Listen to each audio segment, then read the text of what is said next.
Looks like I might have you, Cosmos. I do. Hello, everyone, and welcome to this film short. I'm your host, the Doc, the Ghost Net Guy. Cosmos, Buck Bunny, and I are in a play-out, shoot-'em-up match in a game of 8-ball, and I just got the best sleeve in the world to make it in the corner pocket. But before I do that, I want to ask Cosmos a favor. Oh, yeah, right, beat him and then ask him a favor. Cosmos, I would like to share with the fishermen out there some tips, a couple of tricks along with that, of what I've done with my Volvo Pinta 255 Alpha 350 Chevy. Yes, haha. Points, you've heard of old school fishing? Well, this is old school marine distributor cap, rotor, and points. That's right. That's what we're going to title it even. How's that? So moisture is always a problem when you're using this type of electrical system on your engine. I also would recommend for the cap wires that are going to the plugs, 90-degree elbows coming off the spark plugs here. I recommend for two reasons.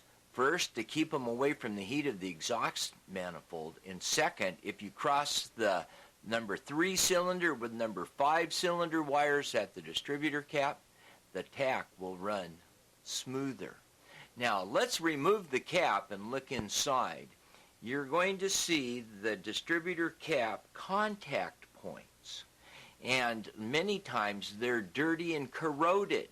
I had a client come out with me that motorcycled across the United States on his Harley, and he had moisture problems, and he recommended that I use electrical contact grease. Harley Davidson, how about that, huh? So you take a dab or two and you put it on your fingers, and you go inside the cap and you apply it to the contact points.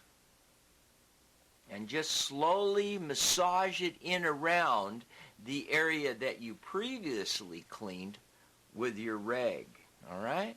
And it's real easy to do.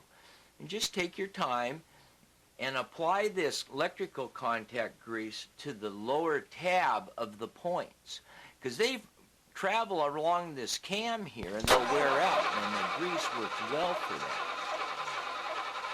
The rotor tip, make sure it's clean, and place it back in, and make sure when you wiggle it back and forth, everything's opening and closing evenly. You see where my screwdriver's pointing here? Take a matchbook, and here's another tip. Found it, take your points, open them up, and rub the cloth between these points, cleaning them up. You'll be shocked on how much dirt and grime build up in these points, which will cause them to misfire and not run as well through the motor. It just won't work as well. Now, the next thing that you want to do is realign these points so that the edges line up, and when you close them, you see no light or daylight between them. And if you have to, take a pair of pliers on your final installation and tweak them. All right. What I have in my hand here is a dwell meter, and it tells me how my points are set.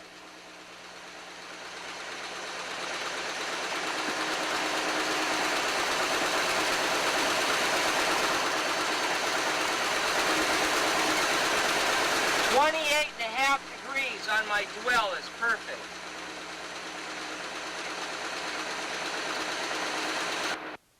So now, pushing off, we're on our way with Darlene, my wife, at the helm, and we're out for a weekend cruise. The motor's turning around 4,000 RPM. Our water temperature on the motor is 180 degrees, and it's fairly warm outside in the 80-degree bracket.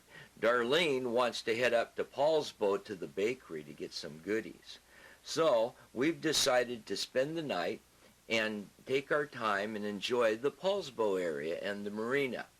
However, with the boat sitting in this water and the hot temperature outside, condensation now is going to start building up on your points. And you need to have an assortment of electrical outlets because every marina is different.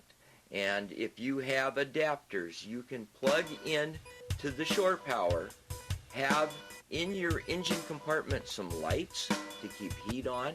Make sure that there's a covering over them so they won't break by accident. And best of all, I've discovered an air dryer to keep the moisture out of my compartment, and it sits in this area here.